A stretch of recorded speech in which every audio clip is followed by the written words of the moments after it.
So on any given day, there's a lot of news, a lot of important news happening right here in the Sunshine State, here in Florida, right? So imagine what a reporter covering the state of Florida for almost 40 years has seen, done, experienced. Lots of stories to tell, huh? Yeah, well, I don't have to imagine it because I am one such reporter. I'm Tony Pipitone. Hey there, I'm Roxanne Vargas. Welcome, welcome. So glad to have you all with us. This is On Assignment, 40 years of Florida news. Yes. I feel like I have to be a little dramatic with it, right? Or just have fun with it, right? Dun-dun. Dun-dun. Yeah, where's the noise effect, right?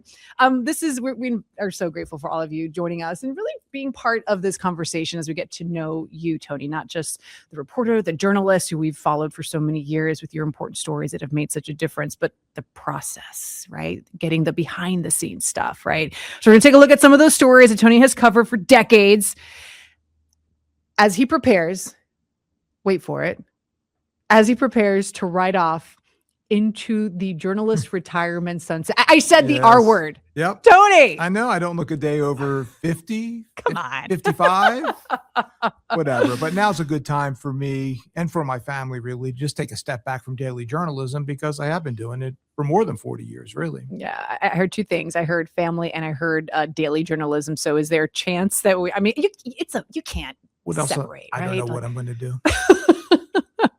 Is it journalism? Is it just part of your day, right? New York Times, you dig in, you're curious, you want to just be informed. Yeah, I mean, it's a part of your life when you spend so much time doing it. You spend more time at work than you do at home, obviously, and done a lot of work. Yeah. And we're going to talk about it and dive into that. So this is going to be great. So again, we're going to have a good time here. So we're going to look back, right, at the stories, Tony, that have really made an incredible impact to you, right, to our community, to the viewers here in our backyard. And these are stories that you've covered that we've talked about across the country as well. So it has been quite a career. And if you are curious and if you've ever Googled, go to Google, right, google.com, and you put best investigative reporter.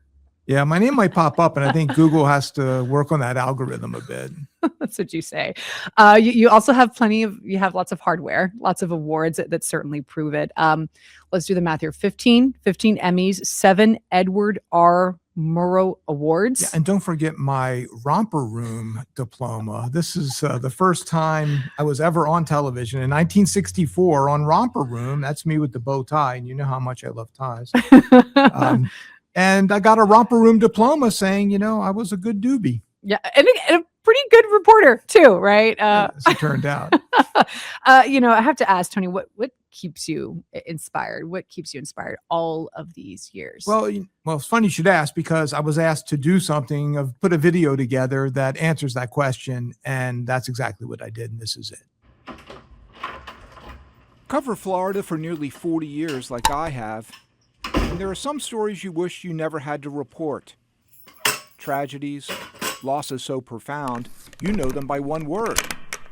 Parkland, Surfside, Trayvon, FIU, Pulse, Kaylee. I'll reveal all I can to our viewers, then file them away. Try to move on. But when that gets hard, I think of one of my first investigations as a reporter in Orlando. The call I got in 1990 from the daughter of a woman serving life in prison since 1975 for having arranged the murder of her husband, who the daughter told me was sexually abusing her and her sister. I found evidence corroborating that story, and worse, but it was never heard by the jury. Our viewers heard it, though, and so did Florida's governor, who with his clemency board commuted her sentence and set her free, and later released other women whose crimes were also tied to their abuse.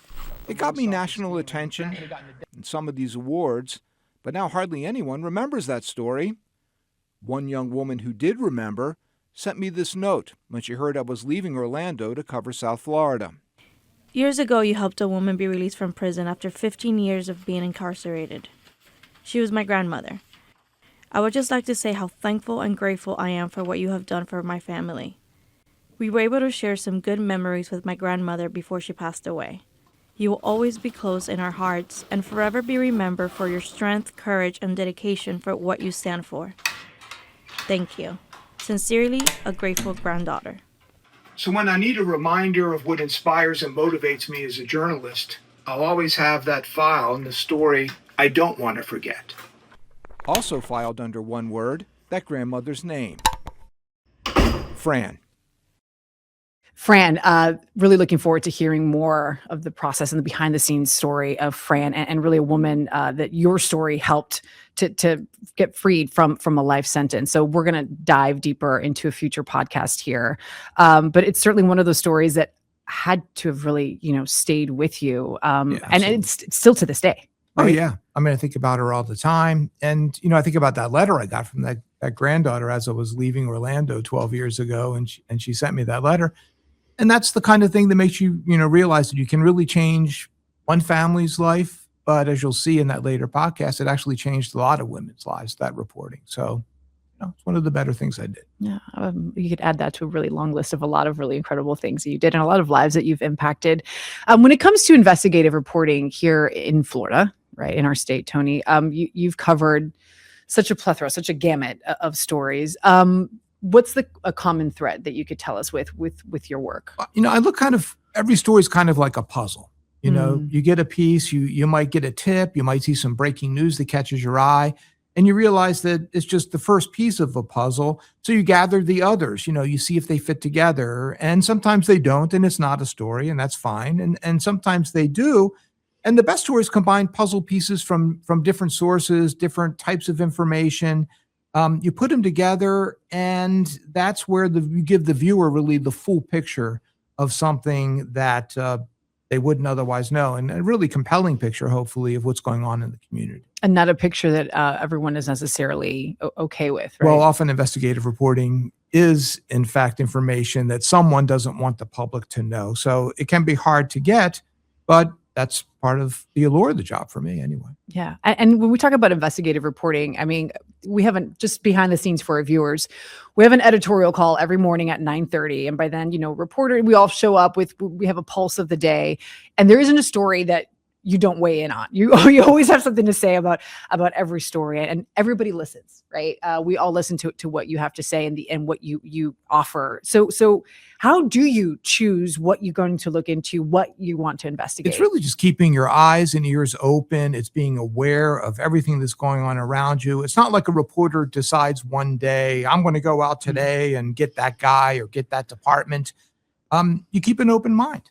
Yeah. Yeah. And when you do hear a story, when we talk about stories, or and this is just, us kind of trying to get into your mind, what is something that goes off when the spidey senses go off and you're like, okay, this is something I really need to look into and want to look something into? That doesn't add up, some information that should be there that isn't there. And hopefully where to get it.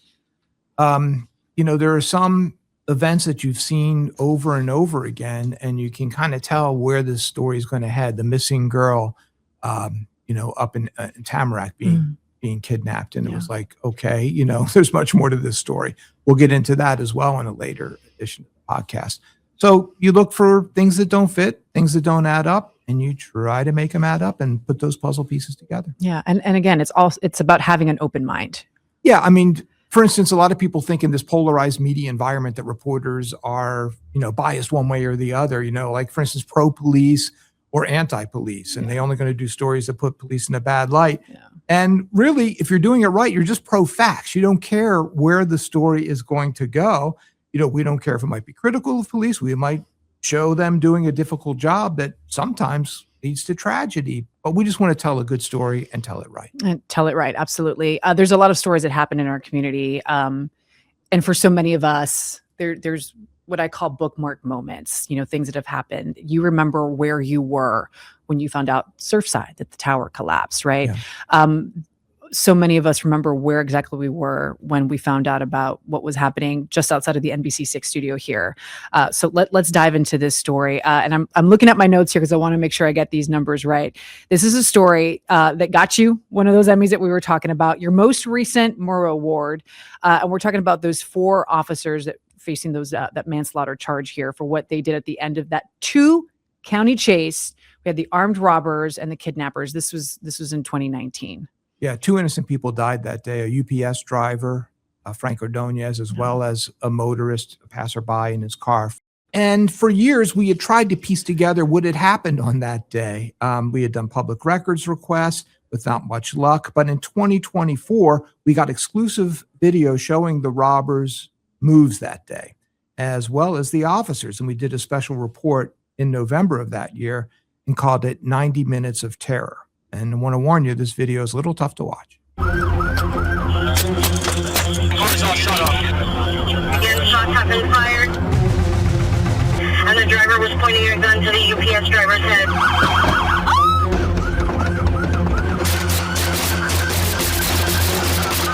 For 25 seconds, officers fired up to 221 rounds. Crossfire, guys, crossfire. Take cover. Leaving 4 dead. To understand how it came to that, we begin about 90 minutes earlier in Coral Gables, where something was off about that man in the Postal Service gear, buzzed into Regent Jewelers. Take a look. That's a latex mask he's wearing. And with those packages, he carried a gun with a suppressor, and he would use it. The shot produced a ricochet that hit the forehead of a sales agent, luckily spared major injury. Put everything in there, hurry up. With a laundry bag stuffed with jewelry, the gunman tried escaping, but his victims quickly grabbed their guns and fired, hitting him in the back as he tried to get into this getaway van driven by his accomplice. Less than 15 minutes later, the 2 previously convicted felons saw a chance in the UPS truck and its driver about to turn hostage. There's the getaway driver, Lamar Alexander, with the red bag, trailed by his wounded, limping accomplice, Ronnie Hill, carrying the loot in the laundry bag. And they mean business, as one of the hijackers says. They talk for over a minute before they commandeer Ordonez's truck with him inside and speed off. Tony, it's not with this video. One of the things that shocked me, it's what you see, but it's what you hear. Yeah. As well. Really, this video, it is hard to watch, as you warned our viewers and our listeners. It really just taps all of the senses. So how did you get it? What did you think when you first digested it and saw this video? Well, as you know, reporters don't reveal their sources. We had been trying to get this video from the state attorney's office for a long time. They wouldn't give it to us. So we did an end run. We were able to get the video from a source. And the first thing I realized is that, this really does put you in those police officers' shoes, literally on their chest. Yeah. You can see what they're seeing and what they're doing. And I spent a lot of time. In fact, I spent weeks piecing together that piece of the puzzle with all the other pieces that we had together. And for the first time, the public could see that perspective of the officers who were charged with manslaughter. And it raised serious questions about the case that prosecutors were bringing, that the Broward State Attorney brought against those officers. Here's some more from that report. From Coral Gables to Miramar, more than 50 officers in 2 counties sought to save Ordonez and arrest his kidnappers. Again, shots have been fired. This one sped at over 100 miles an hour to catch up to the fleeing felons. Another passed the truck on I-75, approaching Pines Boulevard, only to draw gunfire from Hill's Glock. Hey, he just lit up my green and white. FYI, guys, my car's all shut up. From there, they crashed through the security gate of Century Village until they reached the end of their violent road amid stopped traffic on Miramar Parkway. An FDLE investigation found 20 police officers from 4 agencies fired up to 221 rounds over 25 seconds. Including these 4 Miami-Dade officers indicted in June on manslaughter charges in the deaths of UPS driver Frank Ordonez and in one case motorist Richard Cutshaw. NBC6 Investigates has obtained video from 3 of their body cameras. This one from Officer Rodolfo Mirabal. That's his cruiser there as he pulled up behind the truck. And this one from Officer Richard Santiesteban, right next to Mirabal's cruiser. Now watch their reactions as gunman Ronnie Hill took aim and fired toward them.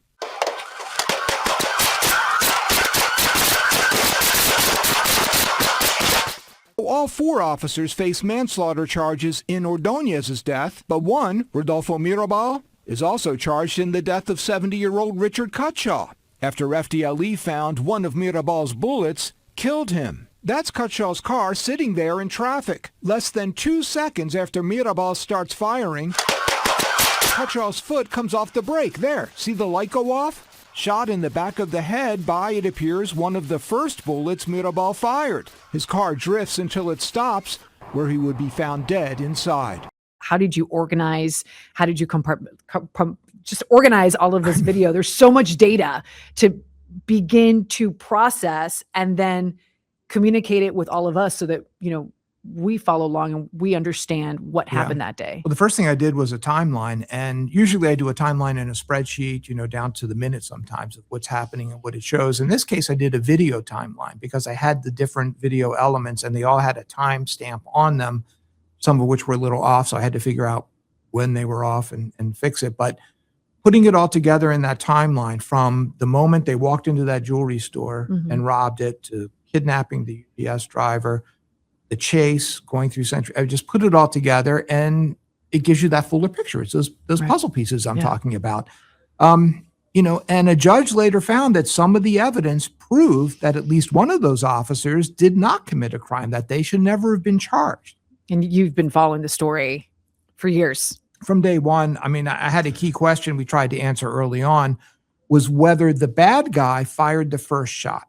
The state claims to this day there's no evidence he did, but the judge agreed with what we first reported back in December of 2019.